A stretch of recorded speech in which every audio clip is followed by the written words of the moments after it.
Last week I talked about the complete history of the Steven Spielberg Tom Ruegger productions. Both the good and the bad. At the end I mentioned that Animaniacs is going to be getting a reboot in the year 2020. And now I'm going to tell you why statistically and logically this show will very likely fail. Hard. Disclaimer, I don't want this show to fail. I love Animaniacs. It's one of my favorite shows of all time. So I would love to see a reboot that actually is able to capture the magic again and be able to continue the show. But looking at it logically rather than nostalgically or wishfully, this cannot work. And as much as I really wish this wasn't the case, I'm afraid it just is. I've compiled 6 major reasons why this show will extremely likely fail. I'm trying to keep nitpicks out here. I'm going to start off small though, and then get to what I think is the biggest reason.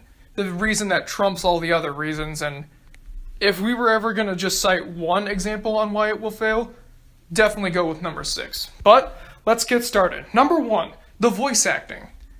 The characters in Animaniacs would be nothing without their voice actors.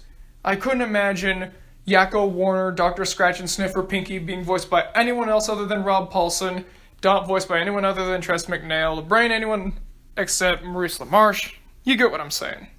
So if you were to replace them, that would be catastrophic. For one, the fans would be enraged. Have we learned nothing from the Powerpuff Girls reboot? And 2, the voice actors from the original made the characters their own, and really helped flesh out their personality. Again, I, along with everyone else, agree that it'd be blasphemous to recast them. But hey, they're probably not going to do that. They're going to bring all the old ones back, right? Well, you kinda can't bring them back. Not all of them, at least. Tom Ruegger's son provided the voice of Skippy, and while Skippy was never really a pivotal character, he's all grown up now. So maybe you could recast him, but I don't know. I felt like that kid really was able to nail the part. Also, do you really think you're going to get Bernadette Peters to do Rita again? Somehow, I don't think she's going to be really willing to do that. There's also some cast and crew that have since passed on. For example, the composer, Richard Stone. He is dead.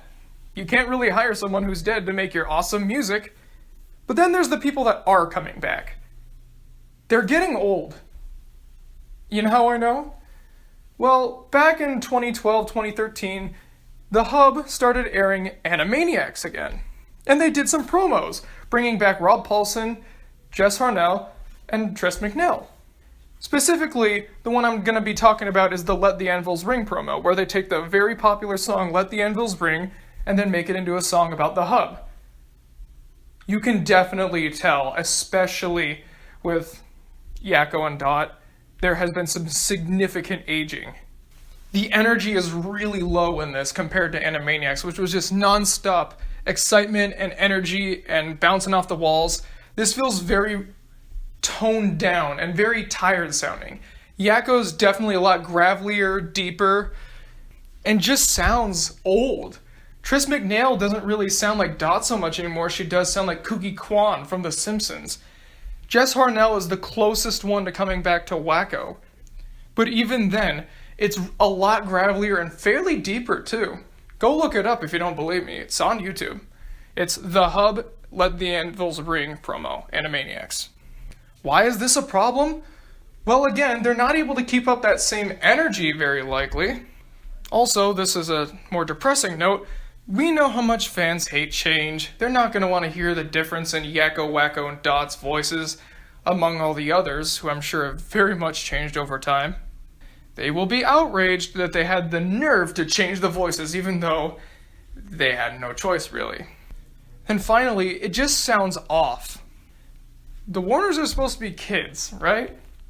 So having them sound like older people that are trying to sound like kids is not going to sell it. You can definitely tell that a lot of the innuendos and jokes they're going to try to pull off with these scratchy, deep voices, they're not going to work. Number 2, the reboot curse. Whether you like it or not, all reboots are heavily scrutinized. A lot of the time when people see a reboot of their favorite show, like the Powerpuff Girls, Teen Titans, Roseanne, Will and Grace, they're like, another one, come on. And you know what? A lot of the time they don't do very well. Sure, Roseanne was for other reasons, but what happens with these reboots is a lot of people hold them up to the spectrum of the original. Yes, Animaniacs' reboot is going to bring back a majority of the cast and crew. However, there's a couple things to note. One, they haven't been doing this for this entire time. This is the first time they're coming back to this in about 20 years. Obviously, they're going to be very rusty and such. And no matter what they do, no matter what kind of success is going to happen, they're going to hold it up to the original. Any sort of deviation they do is going to be scrutinized. Any sort of retread they do is going to be scrutinized. Especially with supreme loyal fans of very beloved 90s properties, as we have seen before, this is not going to go down well. People will constantly be fighting and debating over this, and it's just going to turn into a whole mess. No matter what it does, it cannot escape the reboot curse. Now we're taking our focus away from the smaller ones, and we're going to start getting progressively bigger now. Number 3, the original cast and crew were out of ideas. According to Tom Ruegger in a late 2000s press release, he mentioned that one of the reasons Animaniacs was over was not just because the network felt like it was time to be over, but the writers were out of ideas. Think about it. They had 5 full seasons of this show, doing everything they possibly can with the Warners, Rita and Runt, Pinky and the Brain, Katie Kaboom. And heck, Pinky and the Brain even got their own show, and then another one with Elmira shortly after it. So they've exhausted just about everything they could do. What else is there? Like I said, if they retread or remake older episodes, that's not going to go down well. But what original plots do you have? Sure, Pinky and the Brain could be easier ones, but there's an episode that talks about this called Brain Drained, where Brain feels that he's been doing this for too long and is afraid of repeating his ideas. Which could be exactly what happens in this reboot. We could just see retreads of not just Pinky and the Brain, but all the episodes. Like we see the Warners in a different medieval setting. Or harassing a different famous author, or you get the idea. If they didn't have any new ideas at the time, what makes you think that they're going to have any new ideas now? Or at least ones that aren't going to be retreads, or ones that are actually going to be accepted and feel like they fit into the original. Number 4, censors. Do you honestly think that Animaniacs' reboot could possibly be even as close to the raunchiness as the original was, with how sensitive people are today? They'll probably complain about Chicken Boo insulting transgender people, or complain about the animal cruelty in Mindy and Buttons, which honestly I'm surprised they haven't already. Or say that the Goodfeathers are offensive Italian stereotypes, or that Scratch and Sniff's accent is offensive, or that Hello Nurse is just a sex object and therefore needs to be removed. You get the idea. This isn't the 90s anymore. There's no way that you can let all this stuff go by. With how oversensitive people and moral guardians are today, they're gonna catch on. Especially with Animaniacs' reputation of sneaking all this stuff past the censors. Do you really think you're gonna be able to get away with Brain's line of Dolly Parton being blessed by puberty? Or the whole fingerprints gag? I don't think so. Sure, they may be able to put this in a little bit, but it'll very likely get caught and shut down. Or it could go the opposite way. Hear me out. Everyone remembers the innuendo, so of course that's one of the most popular parts of the show. So what the creators might do is try to shoehorn them into every single possible episode or minute. One of the best parts about it is that they were so infrequent that you'd never know when they'd pop up. But if they try to overdo it and force it in, then it just gets oversaturated, and then they're like, cool, yeah, raunchy joke. Oh, there's another one. Oh, there's another. Yep, okay. You have it too little, people are going to get upset. You have it too much, people are going to get tired. Take your poison. One of those is going to happen. Number 5. The variety show is kind of dead. Animaniacs was an animated variety show. There's no getting around that. Aside from a couple episodes like King Yakko or Taming of the Screwy or One Flew Over the Cuckoo Clock, it's a variety show. An episode would have a Mindy and Buttons cartoon, a Goodfeathers cartoon, a Read and Runt cartoon. Then another would have like Mime Time, Good Idea, Bad Idea, Warner's. You get the idea. It's a sketch variety show with all these recurring characters and themes. But the internet killed all of that. A lot of people don't watch Saturday Night Live on TV. A lot of people go online and watch their best shorts. As Pie Guy Rule said, on the internet, you choose what you want to watch. You go click, click, click, okay, that one, not that one, that one, not that one. You choose what you want to watch. People will be less likely to sit through a sketch show, which is going to be a mixed bag, when they could go out and see the ones that they thought were really good online. Which is what a lot of people have and will do. And guess what? They do that with the original Animaniacs too. Katie Kaboom is very unpopular, so do you think a lot of people are going to want to watch her show more? No, they're going to go out and see a Quake, Bingo, Super Strong Warner Siblings, all those stuff, which you can find, guess where, online really easily. If they do it for the original show, they're obviously going to do it for the new show. Sadly, viewers' attention spans just aren't as strong as they used to be. They're not willing to sit through a whole block of these sketches on the hopes that one of them will be fantastic.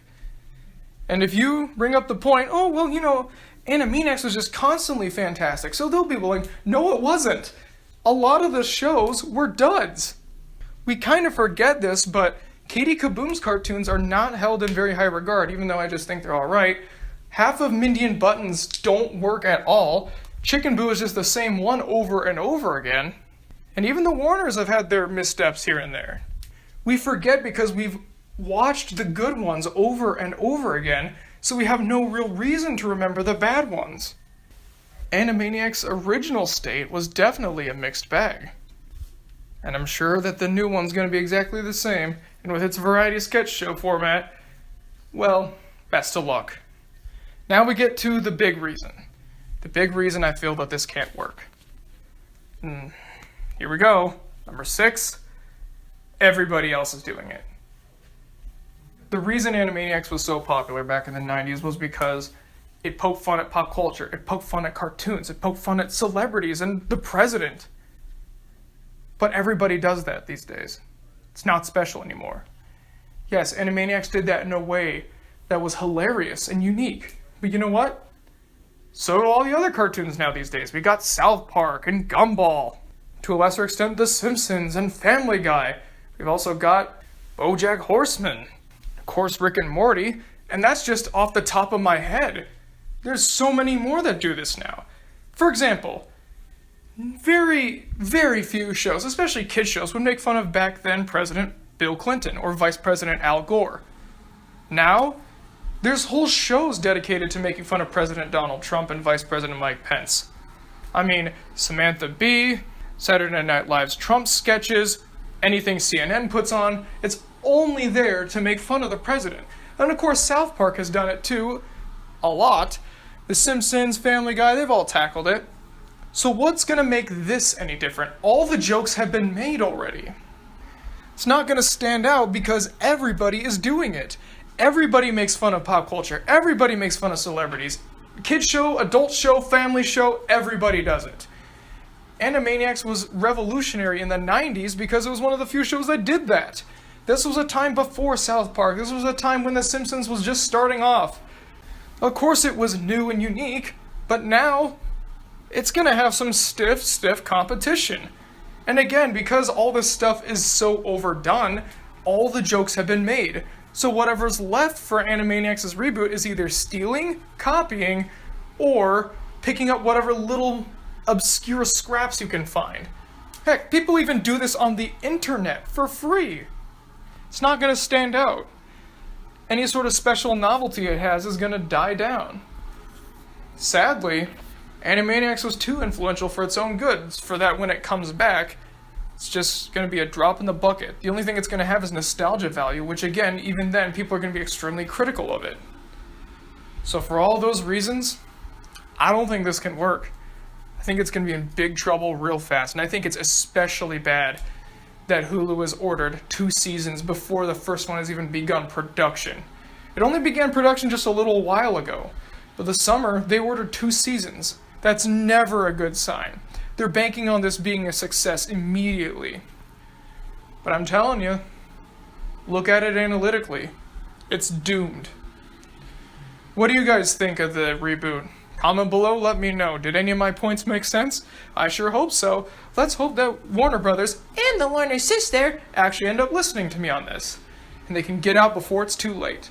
What would I want to see instead of an Animaniacs reboot? I want to see something similar. I want to see Tom Ruegger and Steven Spielberg work together on a new show. I don't want it to be Animaniacs. I don't want it to be Pinky and the Brain. I don't want it to even be Freakazoid or Tiny Toons. I want it to be something new. I don't care what it is, just I want to see something that is not an intellectual property already. Because they can do that. Yes, Tiny Toons and Animaniacs were inspired by a lot of the Warner Brothers stuff back in the day, and yes, Freakazoid was inspired by superheroes. But that doesn't mean that they aren't able to do that again today, take influence from Animaniacs or Tiny Toons, or heck, anything else that Warner Brothers has done recently. Or that's just out there in pop culture. Take another shot at it. People would be absolutely willing to see it, and I can guarantee it'll be received better than the Animaniacs reboot would be. What should it be about? I don't care. I trust them enough, but I don't trust them enough to pull out a miracle on this reboot. Alright guys, I'll see you next week. Good night, everybody.